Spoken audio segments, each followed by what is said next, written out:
Montana Coffee Traders. I'm representing It was so good she bought the shirt.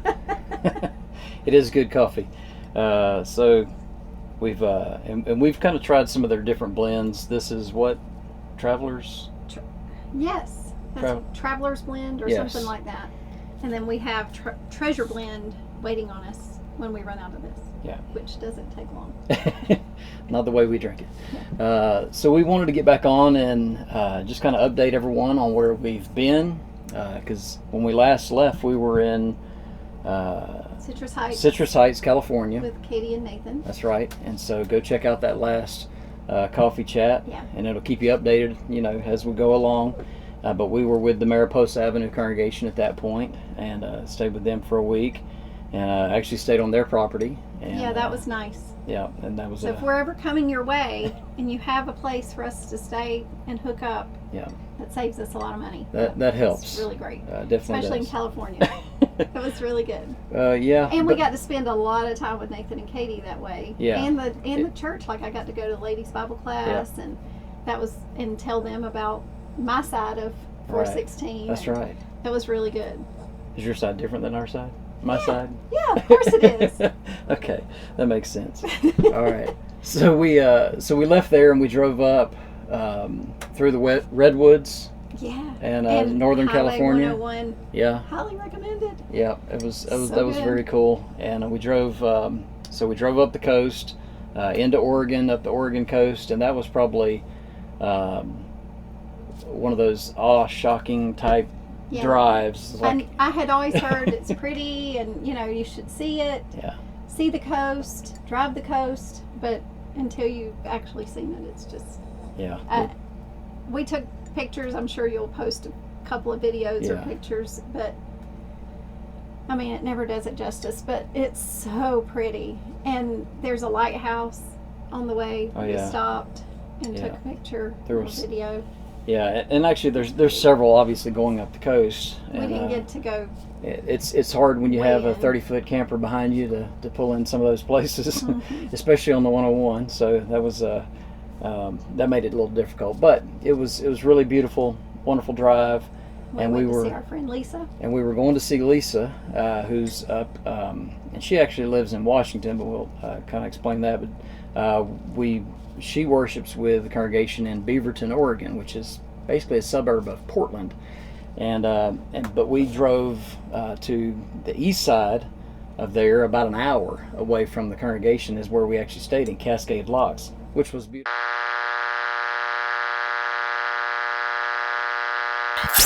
The camera stopping.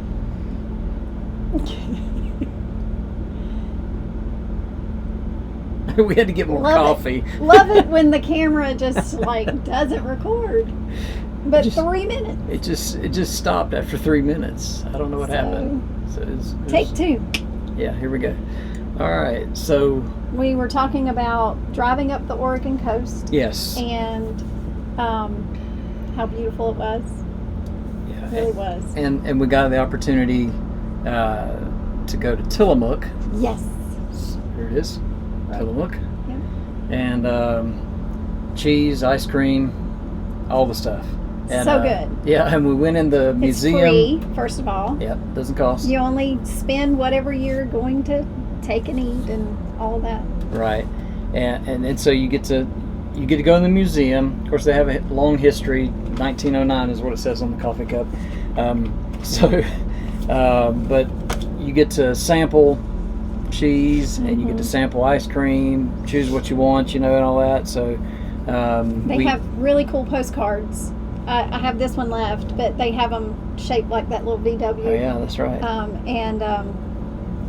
I always send postcards to the grands and to my great nephew Branch. Yep. He's trying to get one from every state, so we've covered a lot of states for him. And they send me a video of him reading. He's 4. His postcard. So those are always fun. I love finding postcards that are unique. Yeah. And everywhere we've been, and we'll talk about the glacier ones too. Yeah. And everything. It's, so, and we like to stop in places. Obviously, that was pretty cheap. Yeah. I mean, other than the cheese other than the ice cream, the cheese and the wonderful grilled cheese sandwich, by the way. You should check that out. Yes, and, so good. And also, when we were leaving, we were checking out because I got like the babies something, and we were buying some cheese. And did we buy ice cream? We didn't, because it would have melted. We were still traveling. So we bought some cheese, put it in the camper. Oh, and there's parking for campers there. Yeah. So you can just, they've got RV parking if you're traveling through. And so what was I saying? About the aged cheese. Oh yeah, the aged cheese. So the lady that was checking us out, she started because I wanted some of the aged cheese, but it was so expensive. Yeah. And she said that according to the year and what the cows eat, the cheese has a flavor to it. Yeah. And as it ages, I guess that flavor's brought out even more. But one of the years, I think it was 2014, it was the oldest one. She said that year they ate a lot of strawberries, and so there's like a strawberry flavor in the cheese. Yeah. So weird, but pretty cool. I'm like, give those cows some chocolate. Yeah, that's right. Chocolate cheese. That's right. I don't know about that. We'll try anything, right? But we didn't get that. But it's really cool. Yeah. And they have the factory there to show how they're making the cheese and the curds and all that stuff. It was really neat. It's and so that's on the Oregon coast, and we were headed eastward from there to visit Lisa and catch up with her. She was a member that we got to know down in Gulf Breeze, Florida years ago. They were in the Air Force, and so they were stationed there. And after Toby retired, they moved to Washington, Oregon, which is right across the line from where we were staying. And but we stayed in Cascade Locks, which was about an hour from the congregation where she worshiped, on the other side, on the west side of Portland, in Beaverton.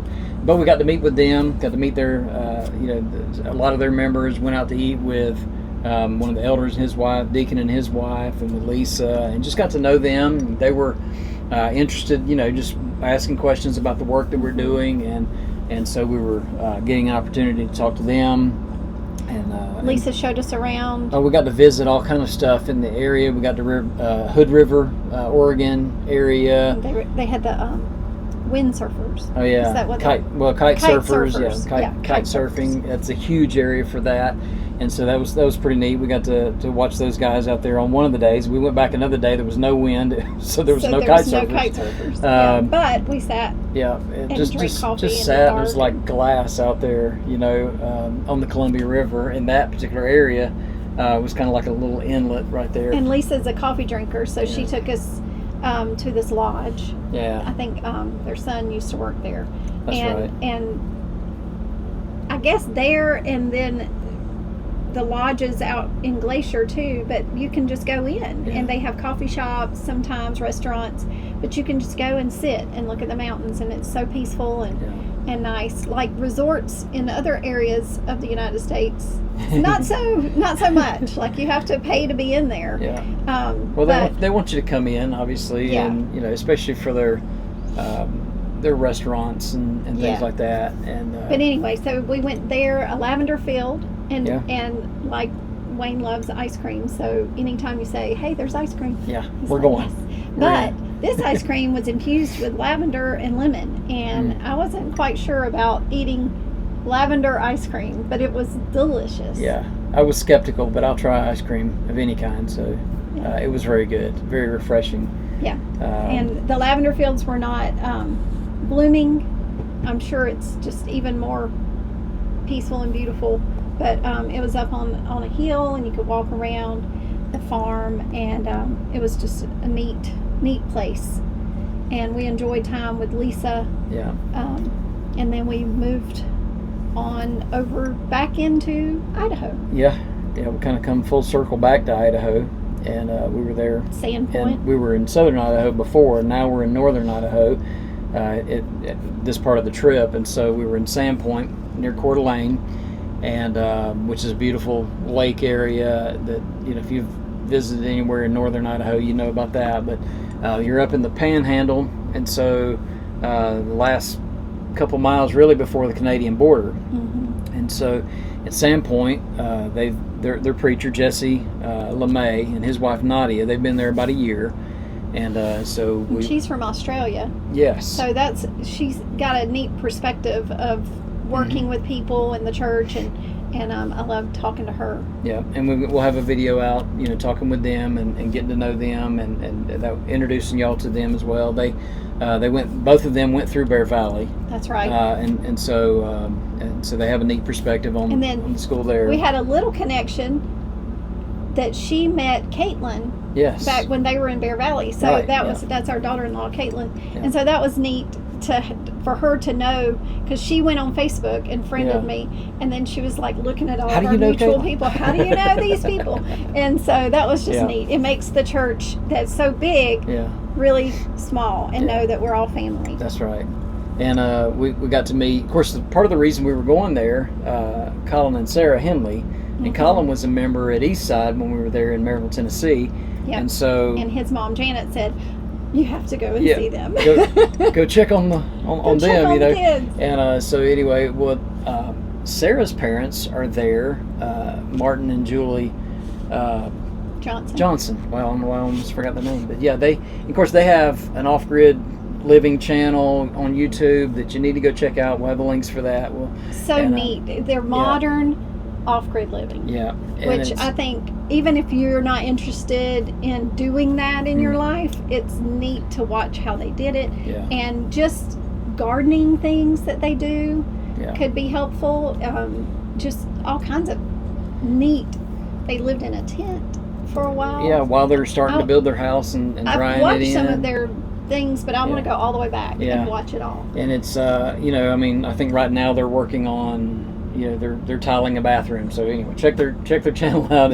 It's pretty cool. So if you're into just DIY house projects or home building, anything like that, or gardening stuff, they're doing it, and so it's worth checking out. Well, and I think, but they use it. Yeah, not to like get into the video, because we want you to watch the video that Wayne interviewed Martin, and but they use that channel, and people in that Sandpoint area move there, and a lot of people off-grid living. Yeah, and all of northern Idaho is, they've started watching their channel, and then they're always talking about Bible class, and he also does some devos. But anyway, so they invite people, and they've had people come, and so they're using. And they have baptized a lot of folks through that. I think he said somewhere around 20 folks that have obeyed the gospel, that have made connections to them through their other channel. Right. And so that's really neat. Again, that's using social media in a right and proper way, and really extending that opportunity to be able to preach the gospel. So we interviewed them, talked to them about the work, talked to Martin about the work. And I was able to play bunco for the first time, and met the ladies there, and then some other. They do that once a month. Yeah. And I think we were playing and visiting for a couple of hours. We had lunch, and it was just so much fun. Or maybe it was dinner. Yeah. But we just had so much fun, and you switch tables. I had never played before, but you have that couple of minutes or sometimes 30 seconds, but you just have this little conversation while you're playing, and I got to know those women that way, and they, wherever they're having it, they leave one spot open at least to invite a friend, for the hostess to invite a friend, and so they are bringing people in that way too. Yeah. And so it was really neat. And it's a great congregation. They were super friendly and very outgoing as far as wanting to reach into the community, and so that was just exciting to see. And they're a growing congregation, doing the work. We got to spend, catch up with Colin and Sarah, and to talk to them. We interviewed them as well. We sat in here, and all four of us sat right here where we are, and got to talk about their future plans and kind of what's going on with them. Of course, they're expecting right now, but they're such servant. They have such servant attitudes and mindset. They've already got plans in how they're going to work in the kingdom Yeah, they're going to be doing foreign work in Indonesia in a couple years. But but you can see they just have a servant heart, wanting to work for the kingdom, and work for the Lord. And so it's amazing to see how they're wherever they are. That's their plan, to help the church. They're going to move back to East Tennessee. Anyway, watch the video because it's a really neat, just to hear their story and then their plans. Yeah. I really was impressed. Yeah, absolutely, and they're just wonderful to be around. So we were just excited. We had a good time that week with them, and got to spend a lot of time in their homes and stuff. Yeah, and so what was a surprise, we didn't realize that a Memphis graduate was right up the road. And so really just about 20 minutes, as far as the congregation was concerned, about 20 minutes away in Bonners Ferry. The Boundary County congregation, Wade and Leah Purdom, were with the congregation there. Yeah. And so we got to spend some time with them. And so that really kind of just worked out. It was kind of accidental, but was so glad. Such to catch a happy up with accident. them. Yes, it was. To borrow a term. Absolutely. Because we were sitting in an area that, should have been pained. I mean, we were sitting on a lake, so and we got to interview Wade and just catch up with them. And, there's a connection because Leah's sister, yes, married Daniel Fleggert, and we knew them from Lake City, Florida. Alita, and I actually did their premarital counseling. And I had so many years ago. That. And so it was just funny, we walked in their home, and the moment that I saw Leah, I knew I know her. But who I knew was actually her sister, and they look a lot alike, and have they're just very similar, absolutely. And so, but it was just fun to be around with them and catch up with them and their family. And they're not, and they haven't been, because of where they are, they don't get to come to lectureship, and so they just haven't been around Memphis, in a long time, especially. And so it was good to catch up with them and to talk about Memphis and kind of update them on what's been going on, and so it was just a really good time and a really neat visit with them, and we got to spend just a relaxing day on a lake. Yeah, something that we've noticed everywhere we've been, people want to show us their town. They want to show us the sights. They want to help us to see the beauty of where they are, and I guess we're all like that in some ways. When someone would come down to Gulf Breeze, we wanted to take them to the local, the best restaurant or go out on the Gulf, obviously. But I mean, there was things that we wanted them to see, or when we lived in East Tennessee, and anywhere we've ever lived, even in South Georgia, there's the swamp, and you want to take them and see that. And so that has been so neat to just be able to see those local little places, and then the beauty of everywhere we've been. Yeah, that's true. And even inside a little town like we're at now, we're going to see their, Butte is right down the road. But anyway, we'll talk about that. But we were able to go to this lake where they camp, and that's their getaway place. And that's their quiet place. And it was about 13 miles, I think, probably as a crow flies, as they say, from the Canadian border. I mean, so it was. We could see it Canada was up there from there. Yeah. And we don't have our passports yet, so we have been so close to the border, all up here. But next time. Yeah, that's right. Anyway, so that was, and we'll have an interview with him right there on that lake. Yeah, that was really pretty. It was. And we took a group picture, so we can pop that up there. And then we moved over. Yeah, and so basically the whole month of June is Montana for us. And so we started in Libby, Montana, which was only an hour and a half from where we were in Bonners Ferry. Yeah, those are good travel days. And so, like the short traveling, and so, but we moved over there to Libby, Montana, and we heard about the congregation. The connection that was there was when we were wintering in East Tennessee, we were visiting a lot with the Sweetwater, Tennessee congregation, and that's where Matthew and Olivia were attending at the time. And John and Tracy Graham, who are members there, he worked for years, 25 years maybe, with the sheriff's office in Libby, Montana, and so he knew the church there. The church met him their home for a time years ago, And so we got to meet the preacher, Terry Crooks, and he knows all the Montana church history and a lot of Montana, period, because he's a hunter and fisher and likes to do all those things. Yeah. And so was giving us kind of the backdrop, if you will, of congregations in Montana. So that was good to get to know him. He's been there several decades, and so he just knows a lot of the work in the area. And I think it was just that was a really good visit. We got to talk about the work. Got to meet a lot of the members, and there were members there who knew where Matthew and Olivia are now, down in Athens, and so knew the congregation, the central congregation in Athens. And they knew so there was Olivia's grandparents. Yeah, and so there was a connection that was there too, and that was very fun. And didn't get to interview Terry while we were there, but I'm gonna try to get one.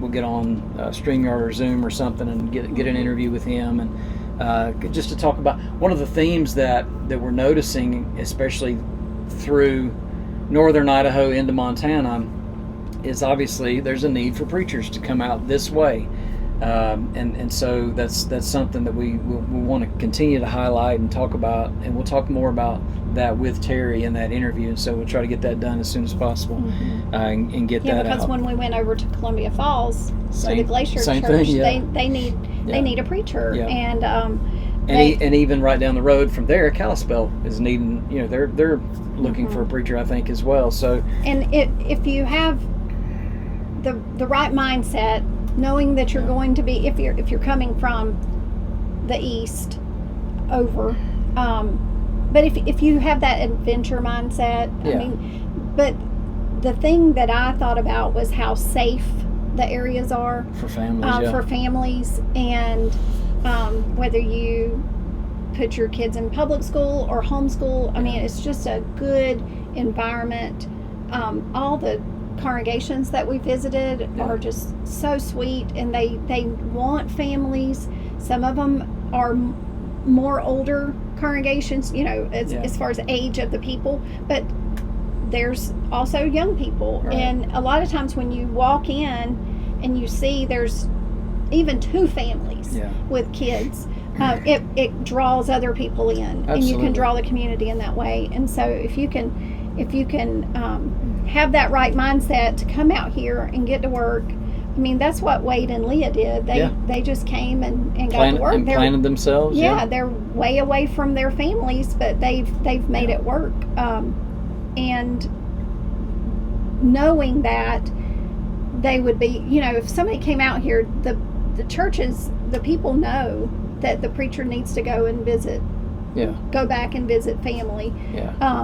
Well, and the only way they know that preachers are going to stay is if they give them some time to go and be with their families, that kind of thing. But if you're interested, if you have an interest in it, we can hook you up with the people to talk to and tell you about these congregations. Numerous congregations are needing preachers. And I even thought, what if two families? One was preaching down the road from the other, but they knew each other well. Then they could support each other as they're all getting started and becoming family with those churches, because it's hard. We know, we've lived the life. Absolutely. For a lot of years. And I think about too, it's always good for just thinking also about families. Not just preaching families, but sometimes just families that are looking for somebody areas to work. Then areas that think about, if you're in that kind of situation where you're thinking about moving, think about the church. We're supposed to put first the kingdom, right? And so think about the church and think about areas, where you might be able to best help a congregation by being there. And so kind of have that mindset where it's about the kingdom and ways that we can help and encourage and work in the kingdom, finding our place in the kingdom, right? And so when we went to the Glacier congregation, that's in Columbia Falls. It's 20 minutes north of Kalispell, and so you're kind of in that little bit of a valley there, and you're right next door to Glacier Park National Park, and which is beautiful. It's huge. It's amazing. It's wonderful. Need to come visit. And when you do, come visit, the Glacier Church there in Columbia Falls. And I think it's interesting and we got to spend some time with them on a Wednesday and Sunday, and get to know their members as well. Of course, they were having Sunday. This past weekend was kind of ramping up their season. And so folks were coming in. As we're leaving, we're passing campers. Well, and we hit the park just right. Yeah, we did. It was really neat because we were like a week ahead of the crowds. Mm-hmm. So we went on hikes, and we went just sightseeing, and there was no lines getting into the park. You just drove in, showed your pass, and at the time we weren't even having to do a timed entrance. Right, they weren't doing that yet. And so this week that starts. We went on the Saturday after we had been there that week, and couldn't find a parking place to go for a hike. We were just going to go for a quick hike, and there was no place to park. I would say, but all the lodges were open. Going to the Sun Road was almost complete. We didn't get to do the whole drive. It'll probably still be another week or so before it's open. Yeah, I think their season starts like June 13th is what they were talking about. But it's beautiful. And everywhere we've been, like I said, they want to show us. And so when we got there on Wednesday, they were like, "What have you seen? Where have you been? And let's tell you about this place, and make sure you go here." And so it's really neat. And we also got to spend a good bit of time with the elders, both the elders, there and their families, obviously. So, and so that was really good. And we learned about the congregation there, and they're getting ready to start that process of looking for a new preacher. And so if you're interested in some of that, you want to reach out to us, we'll gladly share their information. They're doing some good community outreach. They got a lot of community outreach that they're working on, and ways that they're wanting to help, and the work that they're doing. And so it's an impressive congregation, and that's one thing too that we keep finding.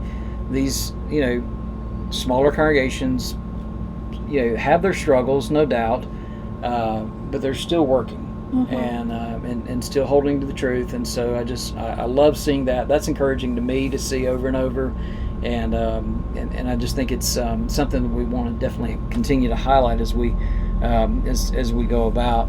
We one of the things, because of it being right next to Glacier, it's an area that's seasonal, and so they get seasonal workers come in, either for the park or for some of the farms. And a lot of the staff that they have at the lodges, like we saw a lot of young staff, and they come in from all over the United States to work at the park. And so if that's something that your kids, I know my boys, if we would have known about it, they would have been all over doing that. But if you have a teenager that's interested in doing that, or I think I heard one waitress say that, or server, I guess is the term, she had been coming back for 8 years. Yeah. And they provide lodging if you get on with the lodge, and 3 meals a day, because where they, like their bunkhouse or whatever, they don't have a kitchen, but they provide them meals, and so they work their shifts, and then you go and do your thing. But the Glacier congregation, they had 2 years ago, there was a girl who came, and she didn't get a job in the park, but right outside. But they had a basement, and she was able to stay with them. Yeah. And that was really nice. And so there's a congregation there, and that gives a parent peace of mind. Right. And they had contacted them about just finding a rental, because it's hard if you're having to come in and find your own place to live. And then we met Emma. Right. And we went out to lunch with the elders and their wives, and then Emma came also, and she's a young woman from Morristown, Tennessee. Yeah. And she's working on a farm and living in a tent. Yeah. And it was her first night. She's tenting for the whole season, so it's different. And so she was, an adventurer, and was going there obviously for that kind of experience, and so we're excited for her, and she was very sweet and wonderful to meet, but she immediately connected to the church there too, so I think that was impressive, for a younger Christian thinking, I want to find the church, and so she was there and worshiped with us on Sunday. Grounded. Yeah, and so that was wonderful. From there, we left and went southward to Whitehall, Montana, and so we're That's where we are now. That's where we are currently, and we're a little bit north of, a couple hours still from Yellowstone in that area, and the edge of Butte. Wyoming and Idaho and all that. Butte's right down the road, about 20 minutes, and so there's this is a big recreation area, and so a lot of people come here with ATVs, which we didn't know side by side. But it is a beautiful area. There's mountains still all around us, and so we get to see that. The Whitehall congregation, John Dufford here is the preacher, and just kind of giving me just kind of a quick history. We just came in yesterday, and we were getting hooked up and set up. We're able to stay here on their property for a couple of days. They don't have sewer, so we'll probably stay here until Thursday. Yeah, and then move just right down the road. Anytime that we can do that is so nice. Yeah, that's obviously saving money. It's a big help for us, but it also gets us in proximity of the membership. When they're here and doing things, and of course the church here has. Talking to John about the congregation here, years ago there was a congregation that was planted, and it didn't last but a couple years before they had to, they packed up, basically moved on to other places. But the congregation, they came back in, planted another congregation.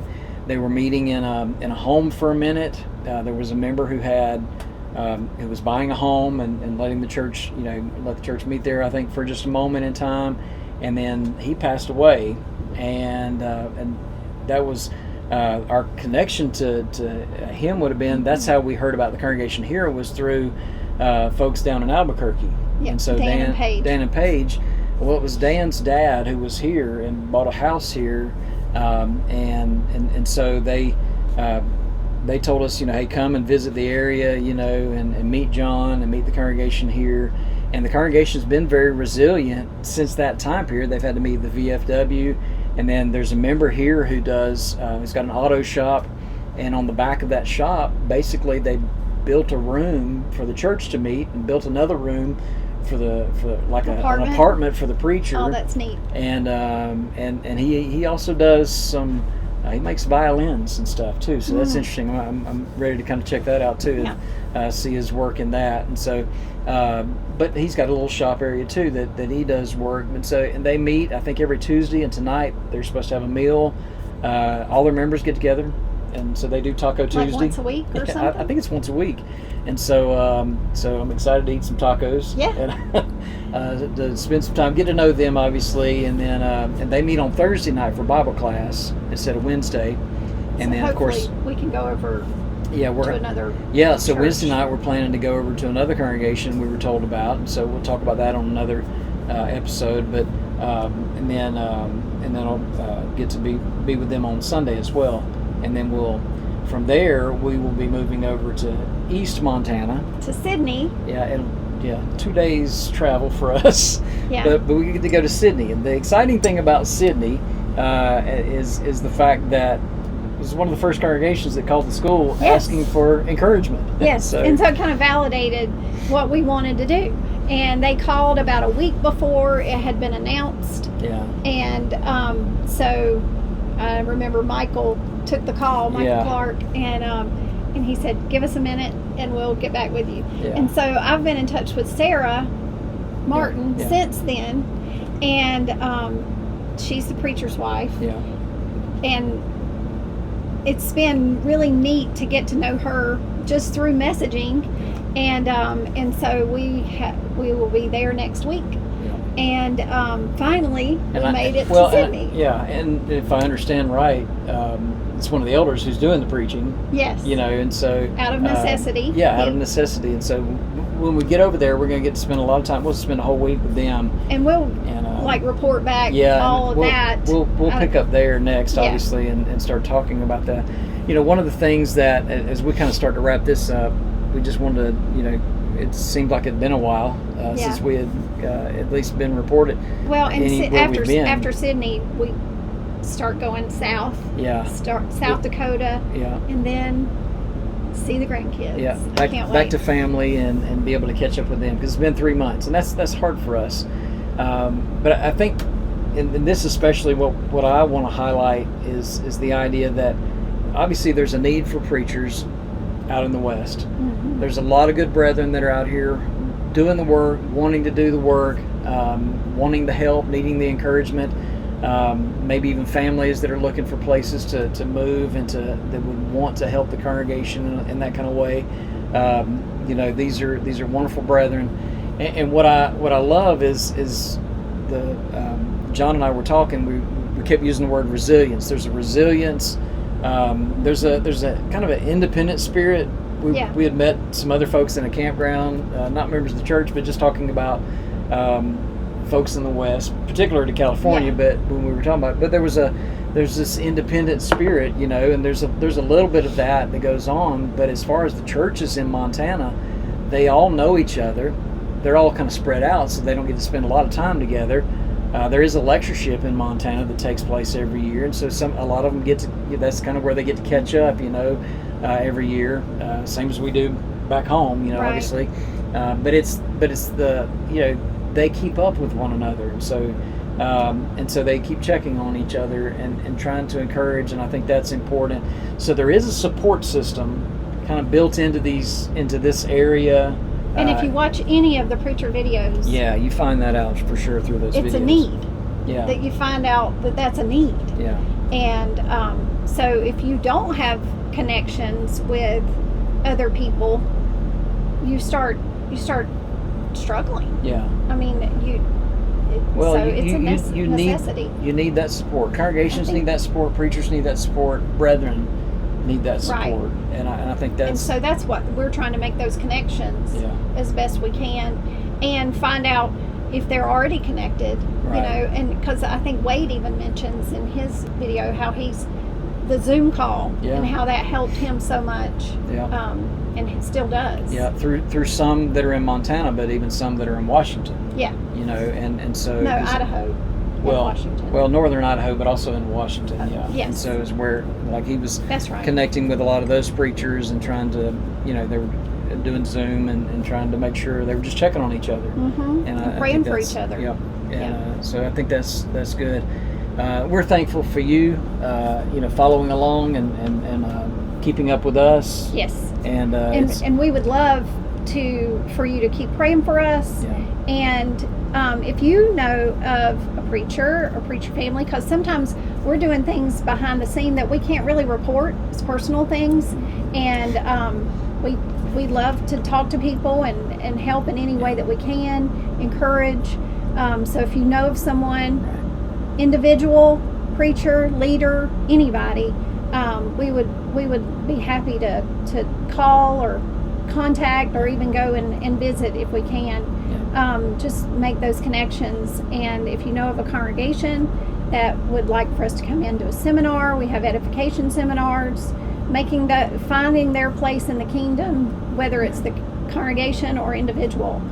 We would love to do that. And of course, we're still trying to raise support for our work. And so if there's any way that you can help with that, we'll have our QR code. You can follow us and like and subscribe. That helps us also to get the word out, get our videos pushed further, so that more people can get to know us and we can get to know them. Yeah, and please share this with brethren, because as we're doing this work, we're a year in. So June we started last year. Right.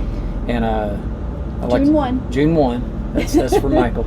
That's our anniversary, so we've been doing it a year. Yep. And this trip out west was for us to get to know congregations and for congregations to get to know us.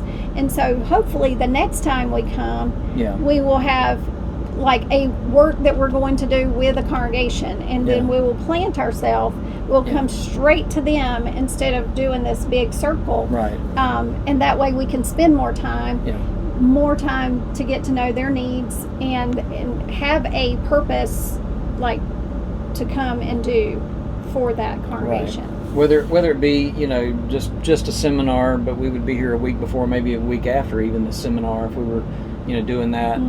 Because getting to know them, getting to know their needs, that way we can best minister while we are here, because we know we can't spend a lot of all of our time here, but we want to spend more time with them, and so So as those things are scheduled, that's how we'll start laying those out, and I think that'll be helpful for congregations, and it'll be beneficial, in more than just, we love gospel meetings, and we love those kind of things, and those are always great weeks for congregations. And we're willing to do ladies' days, all of that kind of stuff. And in local work, one of the things that we always talk about, the effectiveness of a gospel meeting.